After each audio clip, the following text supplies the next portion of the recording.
कैसे हैं आप सभी। आज मैं ऐसे तानाशाह शासक के बारे में बात करने जा रहा हूं जो कि एक आदमखोर भी था, इंसानी मांस खाता था। युगांडा का शासक ईदी अमीन। लेकिन ईदी अमीन युगांडा का शासक कैसे बना, कैसे वहां तक पहुंचा और क्या क्या उसने जुल्म ढाए। ये माना जाता है कि युगांडा पर उसने लगभग 8 साल राज किया था और 8 साल में 8 लाख लोगों का कत्ल उसके द्वारा करवा दिया गया था। जी हाँ, जो ईदी अमीन है इसको आदमखोर इस वजह से भी कहा जाता है क्योंकि इसकी हाइट 6 फीट 4 इंच थी और वजन करीब 160 किलो था। इतने बड़े हाइट का और इतने ज़्यादा वजन की वजह से भी लोग इसे आदमखोर कहते थे। लेकिन ये राष्ट्रपति तक पहुंचा कैसे, राष्ट्रपति बना कैसे? ईदी अमीन पहले युगांडा की सेना में काम करता था, वहां का सैनिक था। वहां की सेना में काम करते करते ये बहुत अच्छा बॉक्सर था, तो इसने बॉक्सिंग मैच खेलना शुरू किया युगांडा के लिए और ये 9 साल तक लगातार 9 साल तक बॉक्सिंग चैंपियनशिप इसके पास रही। मतलब इसे कोई 9 साल तक हरा नहीं पाया। इतना इसका मतलब बॉक्सिंग में अच्छा परफॉर्मेंस था।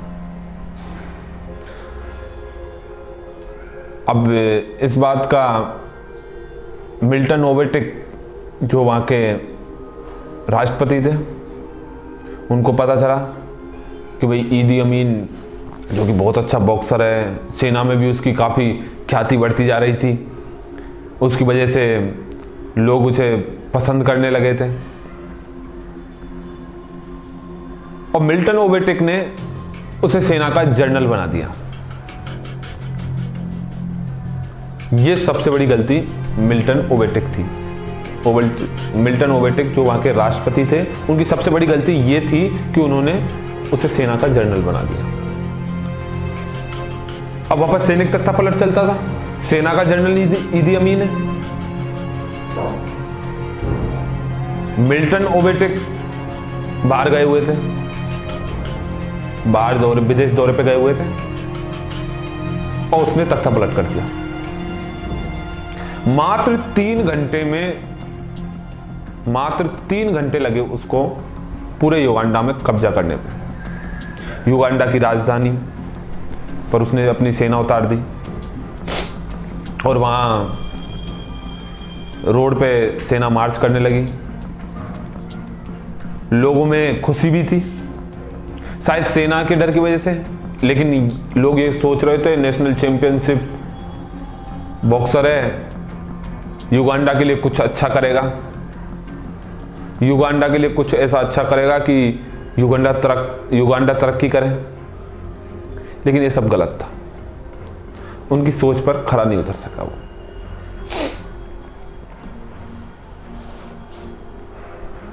अब बात आती है कि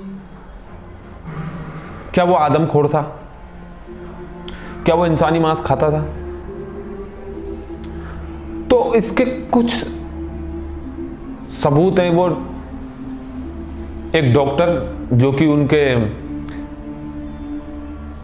घर परिवार वालों की, ईदी अमीन की देखभाल करता था, उनके स्वास्थ्य की जानकारी लेता रहता था। वो एक बार उनके घर गए और उन्होंने शायद पानी पीने के लिए फ्रिज खोला। फ्रिज में 2 इंसानी खोपड़ी रखी हुई थी और कुछ मांस के टुकड़े रखे हुए थे जो कि इंसानी मांस के थे। डॉक्टर है तो पता चल ही जाएगा। तो उन्होंने वहां के कुछ लोग जो वहां काम करते थे ईदी अमीन के घर पर, उनसे पूछा कि ये क्या है। तो उन्होंने बोला कि ये इंसानी मांस है और ये ईदी अमीन खाते हैं। मतलब वो आदमखोर था, इसके सबूत ये हैं। वो आदमखोर था, इंसानी मांस खाता था। अब जब लोगों को धीरे धीरे इस बात का पता चला तो लोगों में एक डर का माहौल बन गया। ऐसी बात नहीं है कि दुनिया में आदमखोर नहीं हुए, बहुत से आदमखोर हुए, नरबक्षी जिन्होंने इंसानी मांस खाया है, लेकिन एक राष्ट्रपति है, एक देश का पहला व्यक्ति है जो आदमखोर। इंसानों में डर का माहौल बन गया। अब ये बात तो थी कि जो उसके खिलाफ जाता था वो उसे मरवा देता था। वहां के चीफ जस्टिस को उनकी कुछ बातें पसंद नहीं आई और वो उनके खिलाफ जाने लगे, उनकी बातों को अनदेखा करने लगे, उनकी बातें नहीं मानने लगे। तो ईदी अमीन ने उसको भी मरवा दिया। अब ईदी अमीन ने वहां के चीफ जस्टिस को मरवा दिया तो डॉक्टर उसका पोस्टमार्टम कर रहे थे, उसकी लाश का पोस्टमार्टम कर रहे थे। ईदी अमीन वहीं पे था।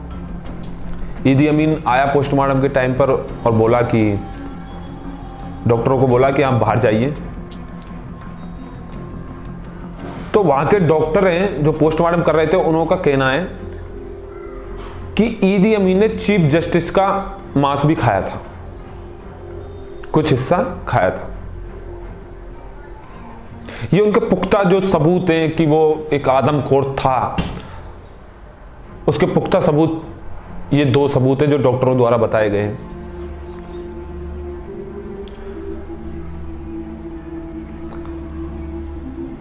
और युगांडा का जो वो शासक था, तो अब उसका राज था लोगों को मारना, काटना, अय्यासी भी उसका एक बड़ा शौक था। युगांडा की जो भी खूबसूरत लड़की थी, उसने ऐलान करवा दिया था कि युगांडा की जो भी लड़की है वो ईदी अमीन से शादी करने के लिए हमेशा तैयार रहे, यानी वो उससे कभी भी शादी कर सकता है, युगांडा की किसी भी लड़की से। उसकी वैसे 6 बीवियां थी और 45 बच्चे थे, लेकिन उसके संबंध बहुत औरतों से थे। किया डोरा जो कि उसकी सेकंड वाइफ थी, किया डोरा को जब पता चला कि वो एक नरबक्षी है, आदमखोर है, तो उसने मोहब्बत करना बंद कर दिया उससे। मतलब एक नफरत सी हो गई थी किया डोरा को, जो कि उसकी दूसरी वाइफ थी, ईदी अमीन से नफरत सी हो गई थी। और ईदी अमीन किया डोरा को बहुत मोहब्बत करता था।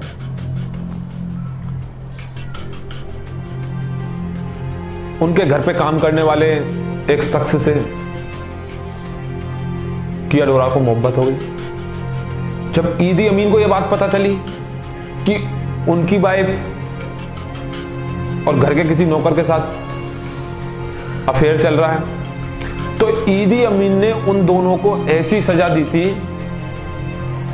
कि युगांडा में हर किसी को सुनने के बाद रूह कांप उठी। इतनी बड़ी सजा दी थी उन दोनों को।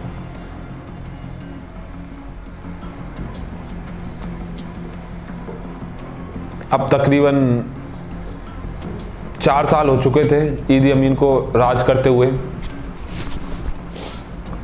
और जो मिल्टन ओबेटिक थे वो वहाँ के पहले राष्ट्रपति, वो विदेश दौरे पे गए थे। वो अपनी गुमनामी ज़िंदगी विदेश में ही जी रहे थे, वो वहीं थे, क्योंकि वो अगर वहाँ से युगांडा आते तो ईदी अमीन उनको मरवा देता।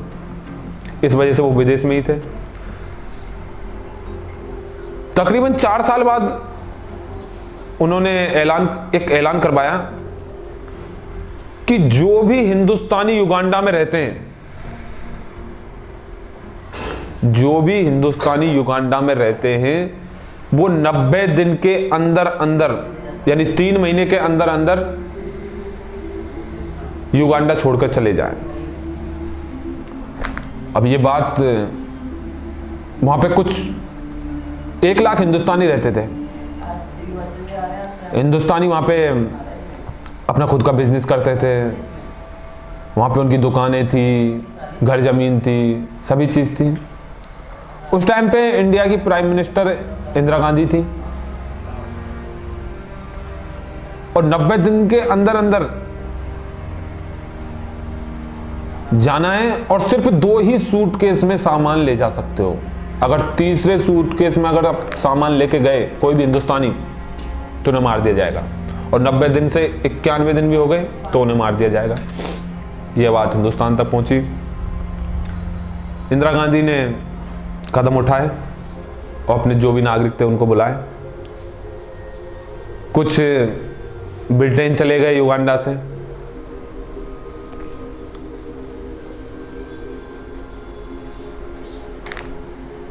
अब उसका क्रूर शासक था। युगांडा का हिटलर कहा जाता था ईदी अमीन को। अब उसकी क्रूरता बढ़ती जा रही थी और उसमें साथ दे रहे थे लीबिया के जनरल जो कि हैं गद्दाफी। गद्दाफी उनके अच्छे मित्र थे, ईदी अमीन का साथ दे रहे थे। अब उसने पड़ोसी देश तंजानिया पर हमला करके और उसे भी युगांडा में मिलाना चाहा, तो इससे मदद मांगी, लीबिया से मदद मांगी, गद्दाफी से मदद मांगी। गद्दाफी ने अपनी सेना भेजी, लीबिया की सेना और ईदी अमीन युगांडा की सेना तंजानिया पर हमला कर रहे हैं। यह लड़ाई 6 महीने तक चलती रही। 6 महीने की इस लड़ाई के बाद तंजानिया की सेना ने हार नहीं मानी और पासा उल्टा पड़ गया। तंजानिया ने युगांडा पे कब्जा कर लिया, वहां की सेना पे कब्जा कर लिया, वहां की राजधानी पे कब्जा कर लिया और ईदी अमीन अपनी जान बचाकर वहां से भाग गया।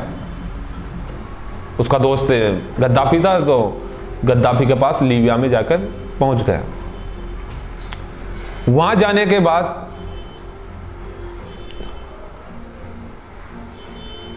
वो तकरीबन 1 साल रहा। उसके बाद मिल्टन ओबेटे के जो कि वहां के पहले राष्ट्रपति थे वो वापस आए और उन्होंने वापस से युगांडा को संभाला, कुछ चीजें वहां पे अच्छी करवाई। लेकिन ईदी अमीन 1 साल तक जनरल गद्दाफी के पास रहा लीबिया में। उसके बाद वो सऊदी अरब चला गया। सऊदी अरब के जद्दा शहर में तकरीबन 20 से 25 साल वो रहा। उसके बाद एक बीमारी के चलते उसकी मौत हो गई। सऊदी अरब के जो